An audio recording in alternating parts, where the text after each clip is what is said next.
మన ఊహల్లో ఏమనుకుంటామంటే ఏదో ఒక విగ్రహం అనుకుంటాం దేవుడంటే.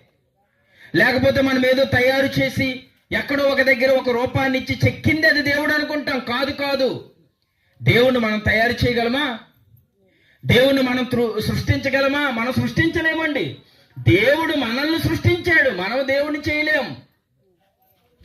దేవుణ్ణి ఎప్పటికీ మనం తయారు చేయలేం. ఎందుకంటే దేవుడు అంత పెద్ద ఆకారము కలిగిన వాడు. ఆయన అంత పెద్ద ఆకాశాన్ని సృష్టించిన వాడు, ఇంత పెద్ద భూమిని తయారు చేసిన వాడు, అంత పెద్ద సూర్యుడిని, ఈ ప్రకృతిలో ఉన్న ఈ సమస్తాన్ని కలిగించిన వాడు. ఆయనను మనం తయారు చేయగలమండి? తయారు చేయలేమండి. ఆయన మనల్ని తయారు చేశాడు. ఏమంటే దేవుడు మనకి ఎటువంటి రూపాన్ని ఇచ్చాడు? బైబిల్లో ఒక మంచి మాట ఉంది. మనుషులకు ఇచ్చిన రూపము, ఏమంటే దేవుడు అంటే తన రూపాన్ని ఇచ్చాడంట, మనకి తన స్వరూపాన్ని మనకి ఇచ్చాడంట. అందుకే దేవుడు తన స్వరూపమందు తన పోలిక చొప్పున నరులను సృష్టించెను. చాలా మంది అనుకోండి మేము మాలోలు, నువ్వు మాలోలు కాదు.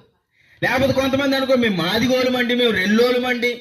ఈ కులాలన్నీ కూడా మనం పెట్టుకున్నాం. కానీ నువ్వెవరో తెలుసా? దేవుని యొక్క స్వరూపం నువ్వు నేనైనా ఈ భూమి మీద బ్రతుకుతున్న ప్రతి ఒక్కరూ దేవుని స్వరూపాలు, దేవుని యొక్క పోలికలో జన్మించిన వారు. ఎంత గొప్పవారమో తెలుసండి.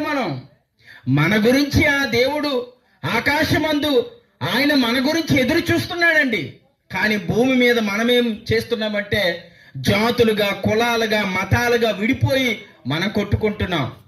దేవుడు చాలా గొప్పవాడు ప్రియులారా. ఆ ఒక్క దేవుడు ఆయనే పరిశుద్ధుడండి. ఆయన